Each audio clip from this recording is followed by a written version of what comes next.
channel 1069. Video ini saya buat sebagai pemenuhan tugas ujian tengah semester mata kuliah Cirebon Studies yang diampu oleh Bapak Basiron MA. Pada kesempatan kali ini saya akan mengajak Anda untuk mengenal lebih dalam terkait batik Trusmi. Trusmi bukan hanya sekedar nama sebuah daerah, tetapi juga simbol keindahan, ketekunan, dan warisan budaya yang telah bertahan selama ratusan tahun. Dalam video ini, kita akan melihat berbagai macam-macam motif batik Trusmi, serta mengetahui secara langsung proses pembuatannya, mulai dari tahap awal hingga menjadi selembar kain batik yang indah dan bernilai tinggi. Jadi, mari kita saksikan bersama perjalanan menarik di balik pesona batik Trusmi, kebanggaan masyarakat Cirebon. Ini pertama-tama saya ingin menjelaskan terkait proses serta alat dan bahan dalam pembuatan batik Trusmi. Proses dalam pembuatan batik Trusmi yang pertama yaitu pembuatan sketsa. Di sini Anda akan melihat proses pembuatan batik yang pertama. Proses ini merupakan proses pembuatan sketsa. Dalam membuat batik, yang paling pertama harus dibuat adalah menggambar pola ataupun sketsa serta corak yang ingin digambarkan. Setelah proses pembuatan sketsa, lalu kita lanjut ke proses pembatikan dengan metode tulis ataupun dengan metode cap. Yang pertama ada proses pembatikan menggunakan metode tulis. Proses pembatikan yang paling dikenal adalah dengan menggunakan canting. Para pembatik akan mengoreskan canting yang berisi malam untuk menyesuaikan pola yang sudah dibuat ketika proses pembuatan selesai. Maka alat tersebut dapat digunakan untuk diaplikasikan menjadi berbagai macam corak batik sesuai dengan yang tergambar pada cap tersebut. Nah, pada instalasi ini, Anda dapat melihat bagaimana cap batik tersebut dibuat. Cap batik sendiri biasa dibuat dengan tembaga atau kayu. Melalui tahap sketsa dan juga tahap penulisan dan pengecapan batik, kemudian ada proses pewarnaan. Dalam proses ini, kita dapat melihat batik yang telah melewati berbagai macam proses, dan dalam segmen ini tiba, di sini saatnya batik melalui proses tahap pewarnaan. Setelah tahap pewarnaan, kemudian batik dijemur, yaitu pada proses tahap penjemuran. Penjemuran adalah proses terakhir dalam membatik. Setelah melalui pewarnaan yang berulang, kemudian dilorot atau digodok, kain dijemur pada tempat teduh dan terhindar dari sinar matahari langsung. Lanjut kita ke alat dan bahan dalam pembuatan batik Trusmi. Yang pertama di sini ada gawangan.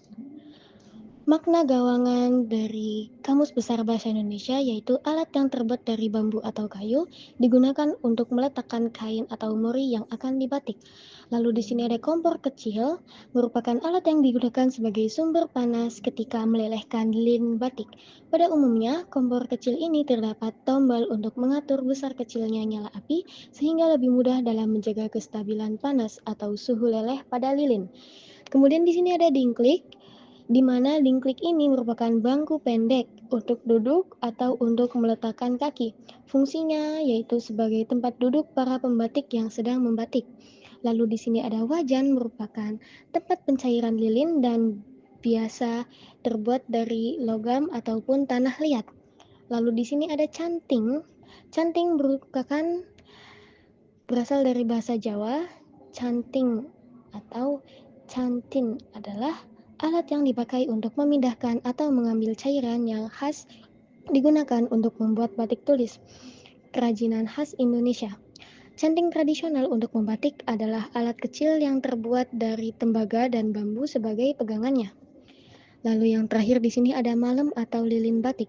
Lilin batik adalah bahan yang dipakai untuk menutup permukaan yang tertutup untuk menolak atau resist terhadap warna yang diberikan pada kain tersebut. Ada jenis-jenis canting dan juga jenis-jenis cap pada batik Trusmi.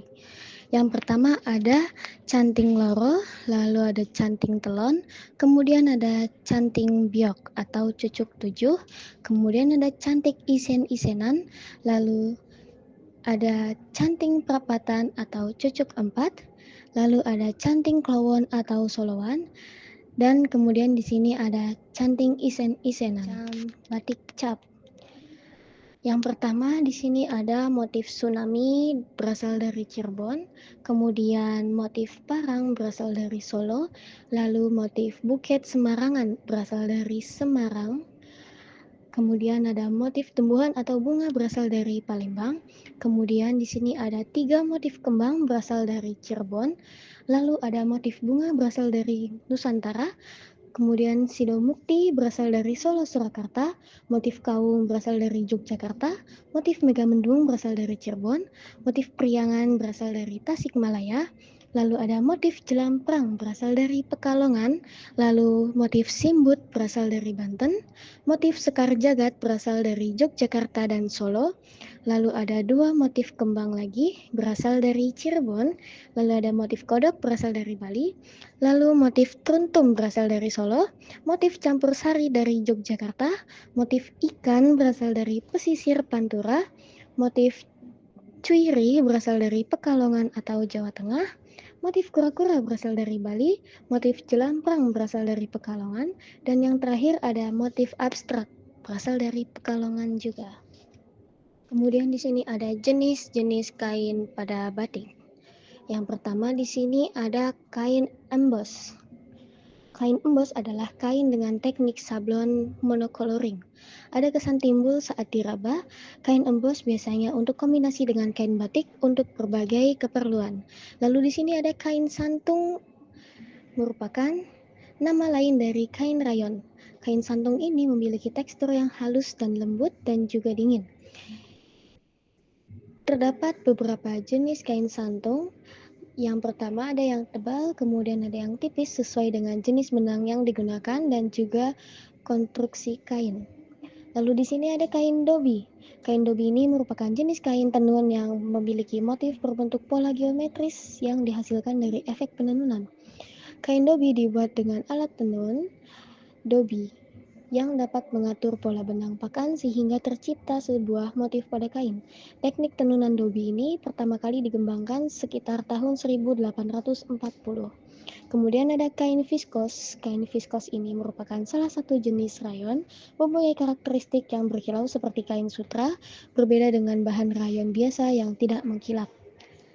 Kemudian di sini ada kain sutra, merupakan serat protein alami yang dapat ditenun menjadi tekstil.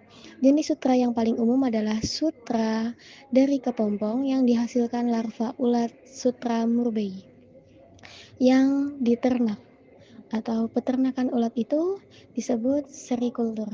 Lalu terakhir di sini ada kain katun. Kain katun sendiri adalah salah satu jenis bahan kain yang berasal dari serat alami tanaman kapas dengan nama lain Gossypium. Bahan katun ini menduduki posisi tertinggi sebagai bahan baku tekstil yang paling banyak diproduksi jika dibandingkan dengan serat buatan atau sintesis. Jenis-jenis batik berdasarkan cara pembuatannya. Yang pertama ada batik printing.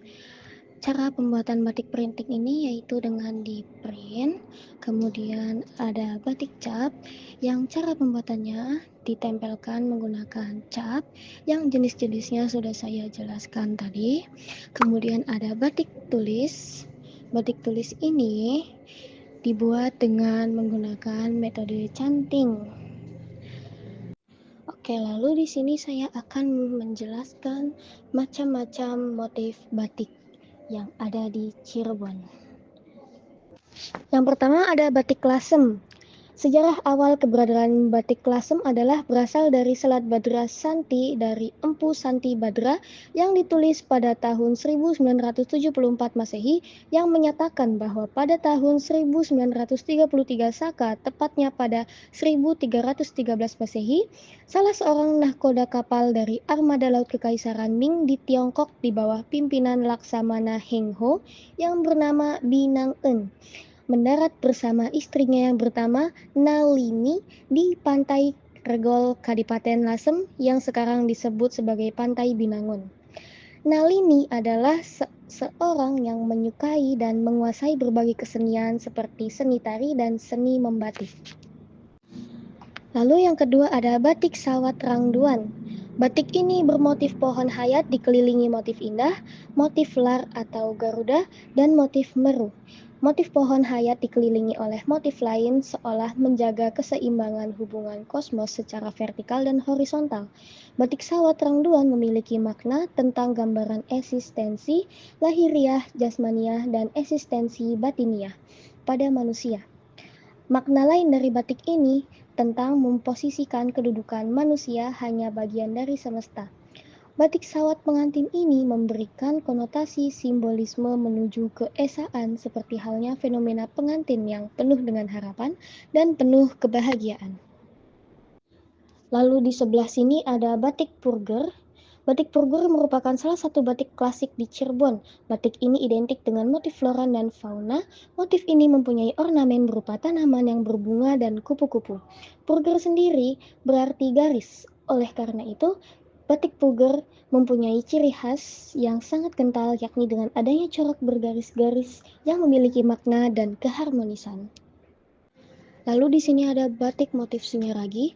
Batik motif Sunyaragi adalah sebuah taman berbentuk gua yang mempunyai arti sunya atau sapi dan ragi atau raga. Konon, taman ini dulunya digunakan oleh para Sultan Cirebon untuk bertapa dan merelaksasikan jiwa. Motif pada batik ini tetap terjaga keutuhannya sehingga termasuk dalam motif klasik. Lalu ada batik motif singa payung, merupakan batik klasik turunan dari Singo Barong, salah satu ikon dari pedalaman dan keratonan Cirebon. Motif batik ini sudah mengalami modifikasi sebelumnya tanpa ada gradasi atau menyimpang dari pakem klasik. Lalu di sini ada batik motif modern. Batik motif ini adalah motif batik kontemporer atau modern yang memiliki motif menyerupai megamendung yang sudah dikembangkan dan dimodifikasi. Batik ini juga termasuk dalam batik cap. Selanjutnya ada batik motif Taman Arum. Batik motif Taman Arum merupakan salah satu jenis kain batik kantoran. Motif Taman Arum ini menggambarkan taman yang ada di daerah Keraton Kasepuhan Cirebon. Motif ini masih tergolong sebagai batik klasik namun sudah mengalami proses modifikasi atau pengembangan. Lalu di sini ada batik motif Lengko. Batik motif Lengko ini merupakan jenis batik pesisiran yang telah melalui tahap modifikasi. Adapun nama dari Lengko sendiri diambil dari kata Lengko. Pada motif batik ini mempunyai pola dua arah sisi yang dikemas secara hokokai. Istilah motif hokokai sendiri merupakan batik yang tercipta pada masa penjajah negeri Jepang di pesisir utara Jawa Barat pada tahun 1942 hingga 1945 silam. Motif hokokai sendiri dominan dengan bunga sakura, krishna, atau bunga lainnya. Selanjutnya ada motif kawung. Batik motif kawung mempunyai makna yang melambangkan harapan agar manusia selalu ingat akan asal-usulnya. Adapun bentuk motif kawung mempunyai kolang-kaling yang ditata rapi secara geometris. Batik motif kawung ini sudah mengalami pengembangan dan modifikasi. Selanjutnya ada batik motif Taman Trusmian.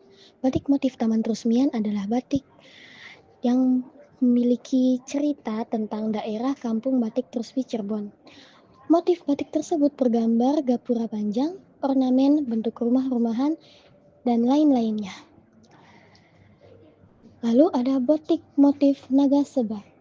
Motif naga seba sendiri memiliki filosofi tentang binatang mitologi sejenis ular yang menggambarkan sebagai pelindung dan pengayom, serta memiliki arti sebagai berhatur sembah menghadap raja. Lalu di sini ada batik Meteros yang dibuat pada tahun 1915. Batik motif Meteros menggambarkan tanaman merambat kecil-kecil yang tersusun rapi dan saling terkait seperti gambaran kehidupan yang mengandung arti perseduluran atau jalinan persaudaraan yang tak pernah putus. Bisa juga diartikan sebagai harapan kehidupan yang makmur di tengah kekerabatan yang terjalin dan tak pernah putus.